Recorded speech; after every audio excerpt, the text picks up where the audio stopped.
Good morning, welcome back. My today's topic is nationalism in India. अगर मैं अब nationalism की बात करती हूँ तो नेशनलिज्म अगर देखना है ना आपको तो वर्ल्ड कप हो, इंडिया पाकिस्तान का मैच हो और इंडिया को जीतने के लिए 5 बॉल में 10 रन की जरूरत हो, फिर आप देखिए घर घर में नेशनलिज्म। छोटे से छोटा बच्चा प्रे कर रहा होगा, ठीक है, बड़े से बड़े व्यक्ति, घर के बुजुर्ग जो है वो जिस चेयर को अपनी मानते हैं कि नहीं ये लकी चेयर है, इंडिया जीतती है जब मैं यहाँ बैठता हूँ, उनको पानी भी पीना होगा पर वो घंटों चेयर से नहीं उठेंगे क्योंकि उनको लगता है मैं उठूंगा और ये आउट हो जाएगा। हाँ, लोग हवन करवाते हैं कि इंडिया वर्ल्ड कप जीत जाए, इंडिया जीत जाए, मन्नतें करते हैं। नेशनलिज्म देखने को मिलता है। नेशनलिज्म तब भी देखने को मिलता है जब हमारे सोल्जर्स जो अपनी देशभक्ति की वजह से अपने देश के लिए मर मिटने के लिए तैयार हो जाते हैं, पीछे उनका भरा पूरा परिवार रह जाता है। नेशनलिज्म तब भी देखने को मिलता है। नेशनलिज्म जब उन सोल्जर्स को लेकर आते हैं जो शहीद हो चुके हैं, न्यूज देखते हैं, जो गुस्सा आता है दिल में, वो नेशनलिज्म है। जब हमारे देश का राष्ट्रगान बजता है ना, तब रोंगटे खड़े हो जाते हैं, वो नेशनलिज्म है। हम हमारे फ्लैग को नीचे नहीं गिरने देते हैं, ये नेशनलिज्म है ना। तो आज जो ये टॉपिक है बहुत इंटरेस्टिंग होने वाला है और आप और मैं मिलकर इसको और ज्यादा इंटरेस्टिंग बनाने वाले हैं। चलिए देखते हैं इंट्रोडक्शन की तरफ। The growth of modern nationalism is intimately connected with the anti-colonial movement. Intimately मतलब deeply. अब ये क्या है anti-colonial movement, थोड़ा सा इसको डिटेल में समझते हैं। पहले देखते हैं what is colony. Colony मतलब क्या, जब कोई भी एक पावरफुल नेशन किसी दूसरे नेशन के ऊपर अपना दबदबा जमाना चालू कर देता है, अपना गुलाम बनाना चालू कर देता है, तो उस पावरफुल नेशन के लिए वो जो देश है जिसको उसने गुलाम बनाया है वो है कॉलोनी। ठीक है, जैसे कि ब्रिटिशर्स ने क्या किया था, इंडिया को अपनी कॉलोनी बनाई थी। ये क्लियर? अच्छा, मूवमेंट मतलब क्या कि जो रूल चल रहा था ब्रिटिशर्स का उसके खिलाफ होने वाले आंदोलन। एंटी वर्ड आया मतलब अगेंस्ट।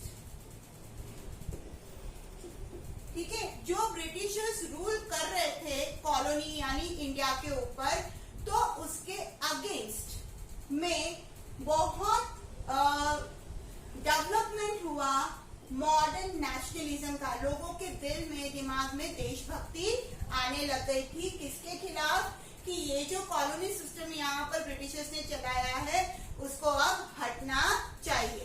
बट आपको पता है ये ना देशभक्ति जगानी पड़ी सभी लोगों के अंदर। आज जब मैं कह रही हूँ ना क्रिकेट का मैच होता है तो बच्चे बच्चे में देशभक्ति देखने को मिलती है, बट ऐसा पहले नहीं था। हुआ ये था कि इंडिया पर पहले राजा महाराजा राज करते थे, है ना। अब उस जहाँ पर जो लोग रह रहे हैं उस एरिया में वो अपने राजा के साथ रह रहे हैं, ठीक है, पर उनको ये पता है कि ये जो राजा है ये कुछ दिनों बाद या महीनों बाद या सालों बाद मारा जाएगा किसी न किसी से। कोई दूसरा राजा आके हमारे ऊपर राज करेगा और हमें क्या करना है, उसके अकॉर्डिंग सब कुछ करना है, जीना और मरना है। लोगों के अंदर देशभक्ति थी बट बहुत कम थी, न के बराबर। वो जी रहे थे, मर रहे थे, बस यही काम हो रहा था। अब यहाँ पर क्या हुआ, ऐसे लोगों के बीच में जब ब्रिटिशर्स आ गए और धीरे धीरे राजा महाराजा का जो ट्रेंड था वो पूरी तरीके से खत्म हो गया और ब्रिटिशर्स ने जब कॉलोनी बना के इंडिया पे राज करना चालू किया, तो काफी लंबे समय बाद, सब कुछ लुट जाने के बाद इंडियन को लगा कि अब हमें एक होना जरूरी है। ठीक है, तो वो ग्रोथ कैसे हुई, किस तरीके से हुई, वही आज हम यहाँ पर देख रहे हैं। People began discovering their unity in the process of their struggle with colonialism. Colonialism मतलब क्या, जो ब्रिटिशर्स जो रूल चला रहे थे गुलाम देश के ऊपर, वो जो पूरा रूलिंग सिस्टम है ना गुलामी करवाने का, उसको कॉलोनिज्म बोला गया यहाँ पे। और लोगों को ये समझ में आने लग गया कि हमें क्या करनी चाहिए, यूनिटी रखनी चाहिए। जैसे मान लीजिए मैं हूं और आप हैं, आपको और मुझे दोनों को ही किसी एक पर्टिकुलर व्यक्ति ने बहुत परेशान कर रखा है। वो इतना पावरफुल है कि मैं अकेले उससे लड़ नहीं सकती, आप अकेले उससे लड़ नहीं सकते। तो क्या करना चाहिए हमें यूनिटी कर लेनी चाहिए आपस से। हम दो मिलकर उसका सामना कर सकते हैं। ये चीज लोगों के दिमाग में आने लग गई। New symbols and icons, new songs and ideas for new links and refined the boundaries of communities. अब क्या था, सबको अलग अलग प्रॉब्लम था। किसान को अलग प्रॉब्लम था क्योंकि उसको फोर्सफुली काम करवाया जा रहा था। वो जो प्रोड्यूस कर रहा था वो सब कुछ टैक्स के थ्रू ले लिया जाता था। वो अपने प्रोडक्ट को अपने दाम के हिसाब से नहीं बेच सकता था क्योंकि वो पहले ब्रिटिशर्स ले लेते थे, या उनको फोर्स करते थे कि इंडिगो उगाओ, या उनको बोलते थे कि आपको लेबर फोर्स करना है, ये लैंड आपका नहीं रहा। उसी तरीके से जो नए नए बिजनेसमैन थे उनको अलग प्रॉब्लम थी, है ना। जो किंग थे वो भी कठपुतली थे, उनको भी प्रॉब्लम थी क्योंकि ब्रिटिशर्स ने इतना दबदबा बना लिया था। तो ये तो ठीक है कि दबदबा बना लिया और उनके हिसाब से जीना है, बट प्रॉब्लम कहाँ आ रही थी कि कोई आवाज उठाने के लिए तैयार नहीं। अगर एक अकेला व्यक्ति आवाज उठाता है तो उनको मारा जाता, बट जब तक यूनिटी चोरी होगी तब तक कुछ भी नहीं होने वाला था। तो यूनिटी जगाने के लिए जो जिनको प्रॉब्लम थी और जो आवाज उठाते थे उनको ये लगता था कि हमारे साथ कुछ लोगों का होना बहुत जरूरी है, लोगों के अंदर कि हमारे साथ गलत हो रहा है, ये भावना जगानी बहुत जरूरी थी। इसके लिए कुछ नए सिंबल्स, आइकन, सॉन्ग्स और आइडियाज लाए गए ताकि नई बाउंड्रीज बनाई जाए।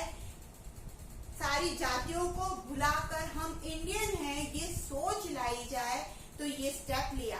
आज है ना, आप और मैं किसी भी मैच को देखने जाते हैं, ठीक है, बट ना आपको पता है ना मुझे पता है कि हमें कौन सी टीम को सपोर्ट करना है। तो क्या आपको मजा आएगा या आपको समझ में नहीं आएगी कौन दो खेल रहे हैं सामने, क्या करेंगे, बोर हो जाएंगे। बट आपको और मुझे पता है कि वी आर इंडियंस और यहाँ पर इंडिया की टीम खेल रही है, तो हमें किसी को ये बताने की जरूरत नहीं होती कि नहीं तुम इंडिया को सपोर्ट करो। हमें ऑलरेडी पता है कि हमें किसको सपोर्ट करना है, इंडिया को। तो ये जो नेशनलिटी की फीलिंग थी ये लोगों के अंदर लाने के लिए नए नए सिंबल्स लाए। भारत के पीछे माता वर्ड यूज कर दिया गया। आपने देखा हो ना, जब भी पहलवान अखाड़े में जाता है, ठीक है, या फिर वो मैदान में जाता है जहाँ पे युद्ध उसको वो क्या करना है, कुश्ती करनी है, तो वो मिट्टी माथे पे लगाता है ना, नमन करता है। तो ऐसे नए नए सिंबल्स भारत माता के उस समय लॉन्च हुए थे, ठीक है। सॉन्ग आइकन बने थे, सॉन्ग बने थे, आइडियल्स बने थे, तो क्या हो सके, लोगों को कनेक्ट किया जा सके। Each class and group felt the effect of colonialism differently.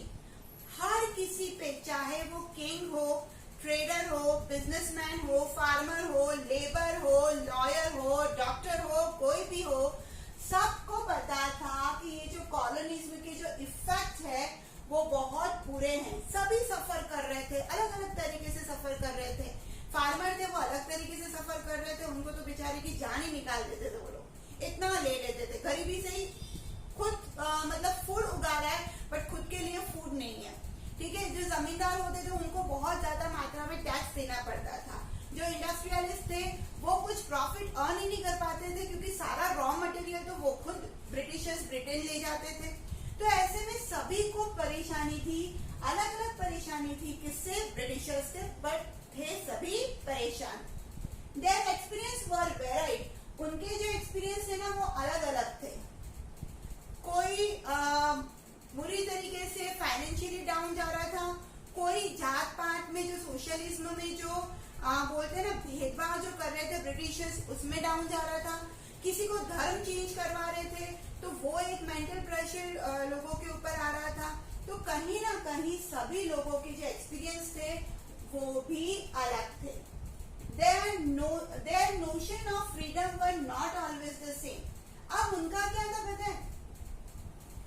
सबको ये लग रहा था कि ब्रिटिशर्स चले जाएं, हमको परेशान कर रखा है। बिजनेसमैन को लग रहा था कि हम परेशान हैं, फार्मर्स को लग रहा था कि हम परेशान हैं, इंडस्ट्रियलिस्ट को लग रहा था कि हम परेशान हैं। तो ब्रिटिशर्स चले जाएं ये सब चाह रहे थे, है ना, बट वो एक्चुअल में फ्रीडम चाह रहे हैं ये किसी को पता ही नहीं चल रहा था। नोशन ऑफ फ्रीडम सबका क्या था, सेम ही था, है ना। उनको क्या चाहिए था, ब्रिटिशर्स से मुक्ति चाहिए थी, उनको फ्रीडम चाहिए था, बट ये भावना उनके अंदर जगानी पड़ी। और वो जगाने वाले कौन थे, Mahatma Gandhi. The Congress under Mahatma Gandhi tried to form this group together within one movement. अब क्या हुआ, जितने भी लोग परेशान थे ब्रिटिशर्स से, गरीब से लेकर अमीर तक, हमारे देश के अंदर के लोग जो परेशान थे, उनको क्या किया, महात्मा गांधी ने एक अम्ब्रेला के नीचे लाने का सोचा। मतलब एक ऐसा मूवमेंट करने का सोचा जिसमें सब जने आ जाए, सिर्फ एक ही मोटो लेकर कि हमें ब्रिटिशर्स को भारत से निकालना है ना। सबका प्रॉब्लम है, तो सब एक आएंगे तभी हम ब्रिटिशर्स को निकाल पाएंगे। उनको यूनाइट करने का काम, लोगों को यूनाइट करने का काम, सभी ग्रुप्स को एक साथ लाने का काम किसने किया, महात्मा गांधी ने। आई होप इंट्रोडक्शन थोड़ा बहुत क्लियर हो गया होगा। अब ये जो जितना भी यहाँ पे पॉइंट्स लिखा हुआ है, इस पे एक क्वेश्चन बन रहा है। क्या क्वेश्चन है, How growth of nationalism in the colonies is linked to anti-colonial movement. Anti-colonial movement से किस तरीके से ये बताया जा रहा है कि ग्रोथ हुआ नेशनलिज्म में। अगर ये परेशानी ही नहीं होती तो नेशनलिज्म की भावना जगती क्या, ब्रिटिशर्स को निकालो, ये भावना ही नहीं होती। ब्रिटिशर्स अगर अच्छा कर रहे होते तो कौन निकालता उनको देश में से, तो नेशनलिज्म की भावना आती नहीं। बट क्योंकि ब्रिटिशर्स क्या कर रहे थे, एक्सप्लॉइटेशन कर रहे थे, तो इसकी वजह से क्या हुआ, कॉलोनीज के अंदर जो गुलाम देश थे उनके अंदर क्या हुआ, ग्रोथ ऑफ नेशनलिज्म हुआ। आई होप वीडियो क्लियर हो गया होगा। तो लाइक करिए, शेयर करिए, कमेंट करिए, सब्सक्राइब करिए और पढ़ते रहिए social studies with Sangeeta. Thank you so much.